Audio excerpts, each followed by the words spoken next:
But we're in. This is it. This is Barbenheimer. We're talking about Barbenheimer. Men talking Barbie. Yes. And Oppenheimer. Men on Barbenheimer. It's me, Grant, and you, Jack. Hello, hello. It's uh It's us. it's us. It's certainly been a weird weekend for movies, but it's been an exciting weekend for movies, I think. Now, I was expecting this exciting weekend to be last weekend with Mission Impossible, but that wasn't really what happened. The movies are back. No, not yet. The movies are back. Now the movies are back. Barbenheimer means the movies are back. Mission Impossible just a little too early. Could have hung out. I think also Mission Impossible: Dead Reckoning Part One didn't help. Whereas Barbie was just like maybe there will be a Mattel cinematic universe. Variety and other online news sources are being like, okay, well, Barbie's just the beginning because Viewmaster, the movie series, is coming. Get ready for Viewmaster. But it's just like, well, Barbie seems like that's just a movie. Like I can go just watch it. And Oppenheimer, probably, maybe it's setting up the Albert Einstein cinematic universe, but probably it's just these are just movies. But they're interestingly to me, they're both IP. Obviously, Barbie is IP. She's a toy and a franchise and so on. But Oppenheimer, it's a real guy. It's a book. It's not a original. It's not Disney's Pixar's The Elementals, which is an actually original made for the screen concept that did however well. And the movies were doing just fine. Super Mario Brothers has made $1 billion. Spider Man Across the Spider Verse also a bazillion. Part one, incidentally, also $1 billion. But Barbenheimer, it's the summer of Barbenheimer. There's no question. And both theater going experiences for me and my wife were interesting and fun. They were both packed houses. The Barbie screening, a lot of people dressed up. I think that was like it was like a cultural event. Barbenheimer, like everybody was wearing pink or floral things going out to the theaters and in groups.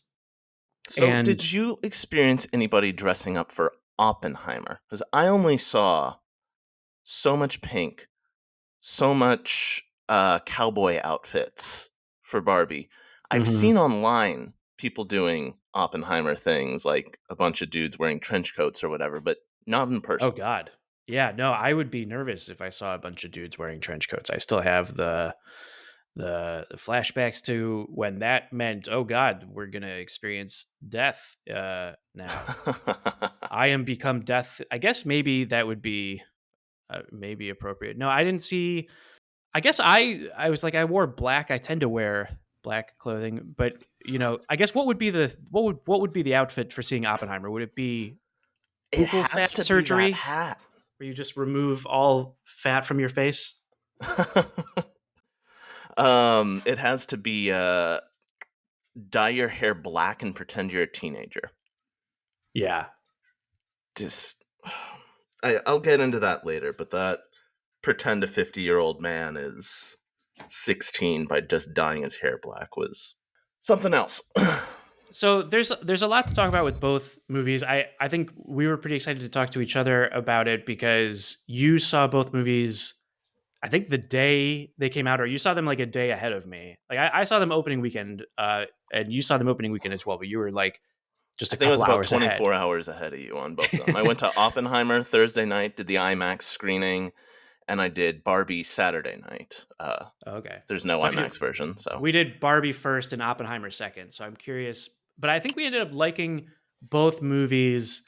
Like we ended up having similar ratings, which I guess we should just say now what we thought of both movies, and then we'll get into them more specifically. But yeah, what was your reactions after seeing Oppenheimer and then Barbie? So when I left Oppenheimer, I was sitting there like, I think I liked this movie.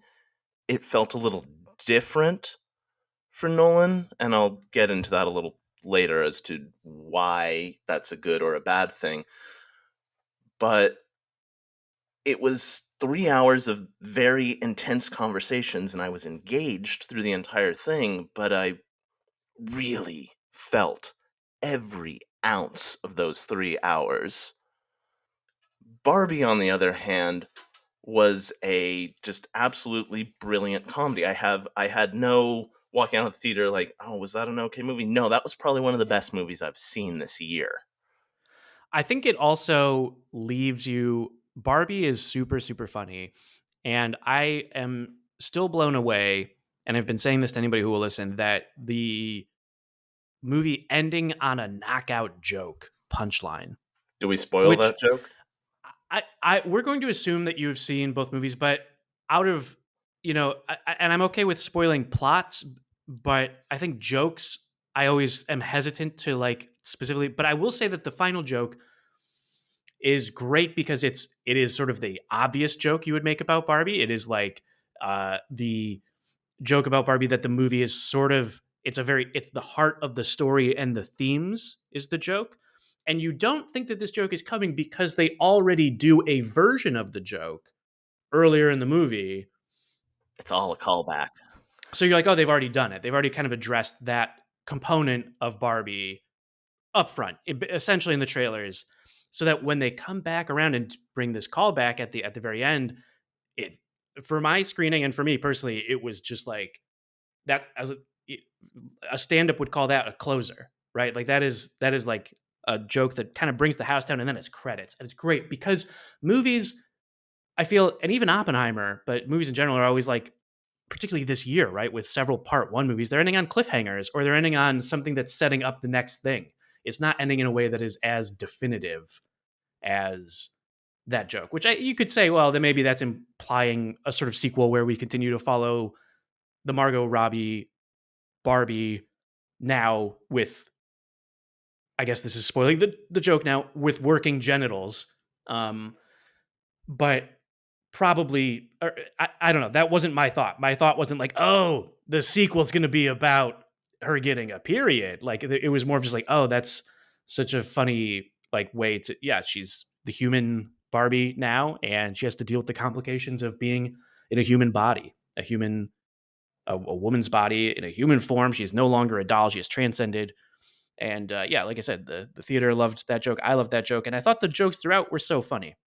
It was great to not have like the trailers did give away. I wish I hadn't maybe seen all of the jokes from the trailers, but those were generally all kind of front loaded to the beginning of the movie. And then, yeah, I just thought it was like really deft and really just witty, charming, quick on its, it just felt right. It didn't feel like there was a lot of clunkers. It didn't feel like, for example, I watched, there's an, I may as well just name the movie, but there's a movie on Netflix that's based on a webcomic and a graphic novel that's very funny called Nimona. I don't know if you've seen it, but it's the specific jokes in in that movie. I was like, they all kind of feel a bit tired, a bit like we've seen these sorts of things before. Like they're cliche. Barbie felt fresher. Right. So, something, I guess, within Barbie that I found interesting is that a lot of the jokes are targeted. They're not things that could come across as clunkers are only clunkers to some people. Like this was something my partner brought up to me when we were talking about the movie afterwards, but a good litmus test to ask somebody is which Barbie joke attacked you personally. For me, it was the mansplaining Photoshop and the entire character of the Duolingo dad. Because The movie's funny in its writing. It's very funny also with its performances. Ryan Gosling steals the show, right? Like to the point where it's like I'm kind of sad to say it, but it's like the men and Ryan Gosling in particular is like, he's funny in The Nice Guys, but he has not really been featured in a comedy like this that Crazy Stupid Love, I guess, would be the other example.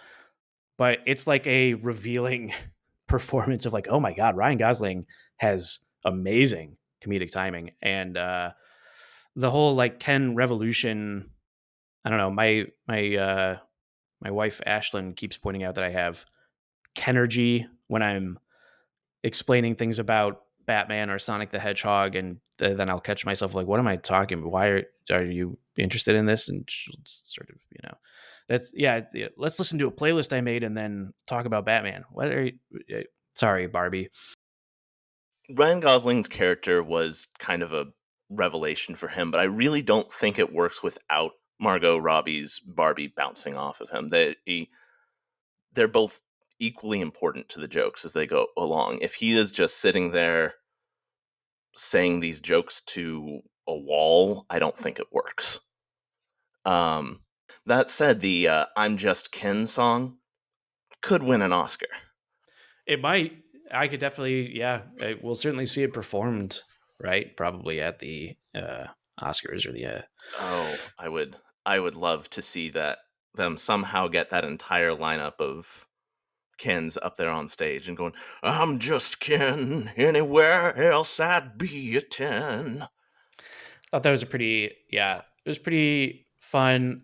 Everybody's funny in the Barbie movie. Ryan Gosling is a breakout performance. Margot Robbie is, so we've seen Margot Robbie be super funny and like and balance a lot of these things in I think past roles, but she's like at the full strength of her powers. It seems like here, Michael Cera similarly. Again, you've seen him be funny and awkward in things before, but again, he's just it just feels really right. And Simu Liu is also like just every we were watching the Greta Gerwig and Noah Baumbach movies prior to this, and you can see again, but it's interesting to see them working within the box, I guess, of IP, and then seeing the reactions to again. This is a movie that I feel like is important to like keep ourselves grounded. That it's a movie, it's a toy movie. It's Mattel is producing. It's like Super Mario Brothers. It's a IP movie to raise brand awareness, and if it's a good movie, then great. And in this case, it's a great movie, so good, you would think. But the responses are also very like, well, I'm just looking at Metacritic between Barbie and Oppenheimer, and to because I share your view. I think it's like Barbie was a clear win, and Oppenheimer I think is good. Like I really liked Oppenheimer, but it wasn't as fun. Clearly, obviously, it's not trying to be as fun, and I don't think it was as compelling or like, I just think Barbie is the better movie. Yet the critics don't agree. The Metascore for Barbie is 80 compared to 88 for Oppenheimer. And then the user scores, which is maybe more revealing, 8.9 for Oppenheimer, but 5.3 for Barbie. And Well, there's 453 negative reviews for Barbie and 508 positive reviews. And yeah, I mean, this seems like it's like a misogyny thing or a culture war thing or a Ben Shapiro is many dummy accounts with, yeah, the misandrist. I mean, really, even just scrolling for like a second and I see a comment that says deeply misandric. It has some jokes that land, but overall the ideological discourse devours every last bit of plot or possibility of enjoyment. Maybe they're not saying it in that voice, but it yeah, feels right. but a comment above it from Penny Spy 55, public comment. 1 point for amazing production design. Very unimpressed by the rest of it. Camp is best done by John Waters. Oh, so only one. Okay, but she goes on, or Penny Spy 55 goes on. He wouldn't have had a lengthy rant telling the audience how bad half of them are. As a woman, yes, really, this was depressingly divisive. It really felt like this was made by someone who has never been hugged by a nice man or met one. It's just sad. I left it feeling sad. Is that the point? Marketing for this was also brilliant. I thought this would be a mashup of Enchanted and the Lego movie, and just expected at worst it would be predictable. But women, we can do better than this wine fest. Men aren't all that bad, really. Also, the world building felt lazy. It could and should have been explored more. What does it mean that there's a Barbie world that people can just visit? What about actually using it to solve world issues? Are there other worlds like this? A Thundercats world? I want to know. And that comment has received 65 upvotes. Reviews like this frustrate me because the person is talking like they've applied some critical analysis to it, but they've applied it in like the wrong places. If you apply it in any thought towards the whole like women versus men aspect of the movie, that's not the message they land on. It's not a women good, men bad message, which is just it's so frustrating to see this. The final message of the movie is don't be beholden to your peers. Be yourself. That's the message. Mm-hmm. And it's just seeing all this online is just so frustrating. As it does not require that much thought to get there. The movie spoon feeds you that message. Yeah, it's and in terms of like the messaging too, the America Ferrera monologue, well received, but also angers people too because it's like, and people I find it, some people are just like cross armed offended of like that's not true, right? But there's also, I think perhaps the more fair criticism, debatable if it is fair or not, that oh, this is telling and not showing. But I don't know that I agree with that either because it's like, well, the whole movie did show you like that. It's just directly stating the theme for the effect of it, for the power of it, which I feel like it was powerful. I feel like it did. I think it was very silly and very goofy, but it was also very like those emotional beats, particularly the America Ferrera monologue, like do land, or landed for me or for us, and uh, but it can. There is like it's not that it's a perfect movie or that it's beyond reproach or anything. Like it doesn't necessarily it doesn't solve the world's problems. And that's almost what this comment is like mad at. Well, they didn't solve inequality with this movie about Barbie. They didn't fix everything. But they sure made you So think about it, and that made you uncomfortable. that's the fucking heart of it, I think. It's interesting also too because Oppenheimer and Barbie are both made by husband and wife teams. Although Greta Gerwig and Noah Baumbach are not married; they're long-term partners. Christopher Nolan and Emma Thomas are married and long-term partners and producing partners. Greta Gerwig and Noah Baumbach wrote the script, and I believe also both were producers. And Emma Thomas produces all of the Nolan films. Um, but the way in which men versus women, or the power dynamic between men and women, is very different in Oppenheimer, where it again does seem to fall into the Nolan framework of, it seems like Christopher Nolan really enjoys the archetype of the, a man, generally a white man, a English man, who is a genius, but pragmatic, can work in the real world genius, but a bit prickly. He really likes that archetype, whether it's Batman, whether it's Leonardo DiCaprio in Inception, or whether it's Oppenheimer. He seems to enjoy that, and then it's been noted by critics that he seems to have trouble writing female characters. And in this movie, it's I think it really shows in this movie because generally his movies have this kind of, we have this cool concept structure and we're going to build something off of that and we're going to lean into the pseudoscience we're coming up with and do all the action scenes with it and all that. But because this movie explicitly ignores the science, pretty much any time we get on the science, we just see like a chalkboard full of stuff, and everybody sits there and goes, "Uh huh, yeah, no, that's great, that's great, that's great," or that's dumb," and then we move back on to the character repercussions of that. We spend a lot more time developing the characters, seeing what's going on in their minds, seeing what's going on in the world. And as a result, that really highlights his struggles with female characters. The two main female characters in this movie, one is her breasts have more screen time than the bomb going off. yeah, And the yeah. other is reduced to a alcoholic mother until she's spoon fed the best monologue of the movie at the tail end. The boobies in Oppenheimer are lovely boobies. And I don't know that anybody is really going to say that the boobies are great. I'm looking at Metacritic and I don't see any mention. More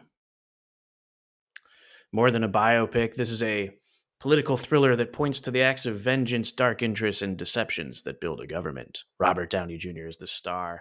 He surely will get an Academy Award nomination. It's from Berto Bellamy on Interesting. The critic. That's the first mention online I've heard of Robert Downey Jr. getting a nomination, which is a sentiment I agree with. I'll I thought get he back was to great. that. Yeah, I thought he was great. He's not the star. He's quite literally not the star. He's a co-star. He's a supporting star. So the comment gets basic fact wrong. And the movie itself, I think, is it's there's other videos you can watch about the historical accuracies or inaccuracies or where it decides to spend its time. It's a movie called Oppenheimer, so it's about the man. Like it doesn't it doesn't and it seems like from my understanding is that it is pretty forgiving toward him. His pivot to being a a voice of nuclear disarmament is a bit exaggerated. Like he was again he was my understanding is he was for the bomb, for the usage of the bomb in Japan, in Nagasaki and Hiroshima, and was against the hydrogen bomb, and that was consistent till his death. Whereas the movie is kind of like he sort of like showing that he had more regrets about his, I mean, it ends on him. Here's a spoiler, and spoiling a specific line at the end, but we're wondering throughout the movie, well, what it was the conversation between Albert Einstein and Oppenheimer, as Robert Downey Jr.'s senator is walking through. Why didn't Einstein acknowledge him? Why was he cold in that instance? And it's because Oppenheimer is confessing at the end. He's like, I think maybe I did end the world. And so it's like, oh, he was carrying the weight of this. And what a terrible, horrible weight, but perhaps a necessary weight, we wonder, or at least that's the propagandic message that is perpetuated here. And whether that's true or not, I mean, it's conjecture. We don't know. That's Nolan imposing his feelings and his how he might feel. Yeah, the movie kind of does this turn, I guess, around the time that they're getting ready to do the tests, where he's continually seeing everybody having strong feelings about, like, hey, is this a good idea? And he shows up and everybody shuts up. But as we get closer towards the Trinity test, he has this. It's not even really explained. It's just like, I guess in Nolan's eye, he sees Oppenheimer as having a change of heart around that time once he sees the destruction of the bomb or something. There's a sequence right afterwards which has some pretty incredible sound editing, uh, of him delivering a rousing speech while he's basically having a mental breakdown. I guess that's what Nolan was going for, is public image versus what you truly think. Yeah, yeah, definitely. The full color vision of the events and the black and white um, portrayals, and yeah, definitely like the way in which a life can be sort of judged publicly by a very small handful of decisions or actions that don't necessarily communicate the wholeness of their humanity. It's reductive. Um, and so I think the movie kind of, yeah, I think you're right. That's where it wants to be exploring. And that's definitely an area that Nolan is interested in. And it's a theme that I think it's a Batman theme, public versus private selves and portraying different versions of yourself to achieve maybe the same ends. So it seems like, again, you could say it's in Inception and Interstellar. Never saw Tenet, can't speak to Tenet, but it seems like it's a Nolan theme. So I think there's something interesting there when you're talking about the themes of the movie, in that there's also the message of the movie. Now, when I say message, I'm not talking about earlier where, hey, Barbie is about being your own person, and Oppenheimer is kind of a thoughtful, introspective piece. I'm talking here about what is the filmmaker trying to tell us. And Barbie has a pretty obvious message about culture wars and individualism and corporate messaging. But what is Nolan making a movie about here? And I've been sitting here and mulling this one over. What he has said, I just find Oppenheimer a fascinating person. I think he's a really complicated man. But does that in itself deserve 3 hours of screen time? So what is he actually trying to make a movie about? And what I landed on after really thinking about it was that I think this movie might be about the idea of cancel culture, but he's telling it through the lens of Oppenheimer. The extent of him getting canceled in the movie is this security hearing where we have this kangaroo court and the people are handpicked to have bad things to say about him. And the message ends up being, you can screw up and lose everything. And what I think Nolan tries to say when it all comes around in the ending is that you shouldn't be judged for your mistakes, but your contributions. And he's trying to make kind of a convoluted message about how cancel culture might be bad. But I think he misses the mark a little bit on that, if that is, in fact, what he's trying to do. As Oppenheimer is essentially being canceled by the US government, which is a little bit different from kind of what we see in the Twitter or X spaces, whatever you want to call them at this point, where it's essentially mob justice. This is cold, calculated revenge by one individual meant to ruin this man because he made him feel bad once. Now, all of that said, I don't actually think I have that right, because Oppenheimer, to my knowledge at least, has been a pet project of Nolan's for ages. He's been wanting to make this movie forever. I'd have to actually go back and do the research as to when the first, vestiges of this idea appeared in interviews and media. But when he had that relationship with Warner Brothers and made everything he ever did with Warner Brothers, this movie never really seemed to come to pass. However, once he had his very, very public falling out with Warner Brothers about Tenet and the movies and the pandemic, Universal appeared to show up and just go, hey, you want to make Oppenheimer? And Nolan jumped at it. So I don't know if what I'm saying is actually right, because whatever his reasons for wanting to make this movie is, you have to look back to what was the messaging that was important that he wanted to talk about back in 2003 or whenever it is that he started to talk about this. In any case, it's a long movie, and it feels long. It's 3 hours? It is right on the cusp.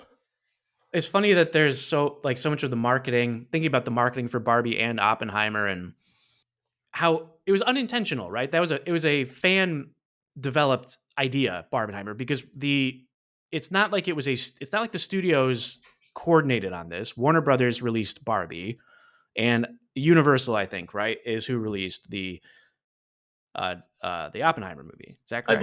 I believe so.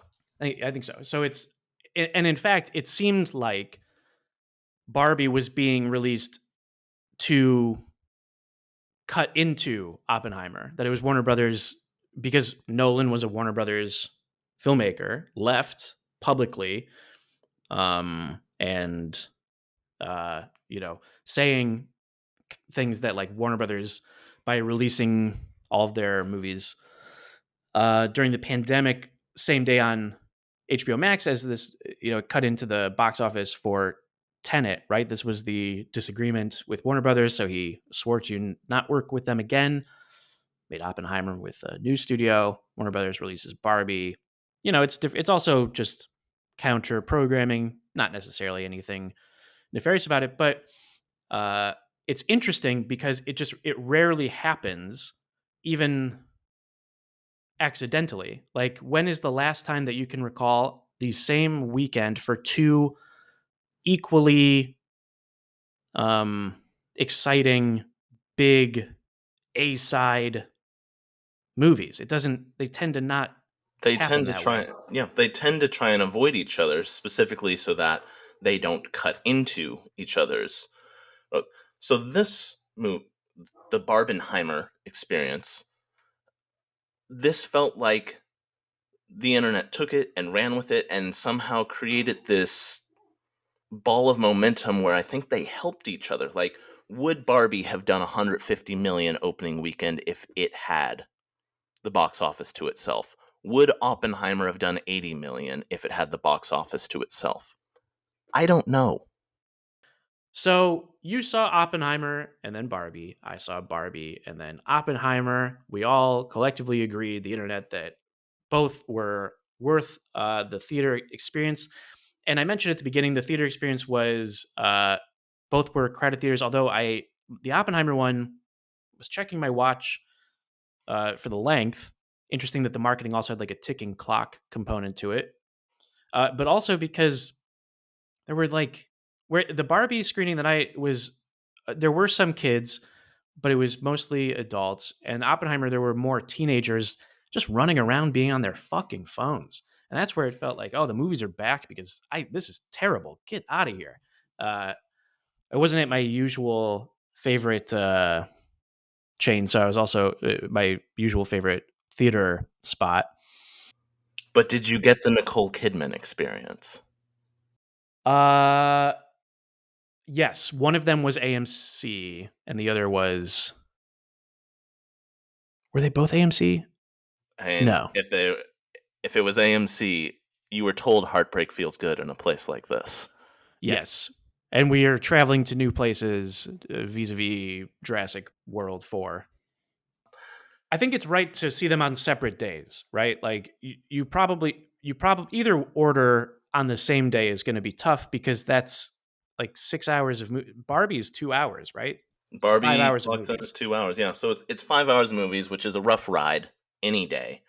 I do think you should see them separate days.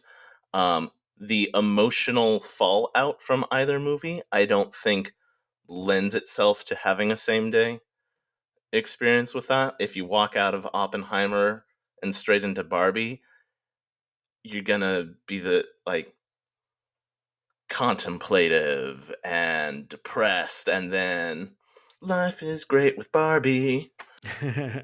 And also, it's just like, pace yourself, you glutton. Like, both of us rushed out to see them immediately, and even so, both of us saw them on separate days. Like, just pace yourself, allow yourself to sit with the movies a little bit. You don't need to like just um, burn the content into your eyeballs just to have consumed it. Can sit with it and enjoy it. Of course, it's easier said than done. Here we are recording a podcast immediately to catch on to the Barbenheimer. But it is unique. Again, like, this is not a something that happens frequently. It is also unique in the sense of the movie theater communal cinema experience being a phenomena that took a break during pandemic and is now coming back, and it's one of many instances of the movies being back. And this channel, this show, The Void, is, I think it's about movies. We think it's about movies. It's sort of about everything, but it's really just about, why are we doing this? What are we talking about? Who cares? Why? What are we trying to do? And both Barbie and both Oppenheimer are about the void. They're both about death in very real, practical terms. So thinking about death is great fun that we will be enjoying with you, as long as you subscribe to The Void and keep hanging out with us. Let us know which one you think is the right one to watch first. Yeah, and if you try any fucking smartass shit in the comments, I'm gonna congratulate you with a handwritten card because we'll appreciate the engagement. Please give us likes. Yeah, and comments. Okay, thank you. Bye-bye. This has been a journey into the place where your mind sits restless. A place lacking shape or form. A place where your every thought can expand into infinity. This has been The Void.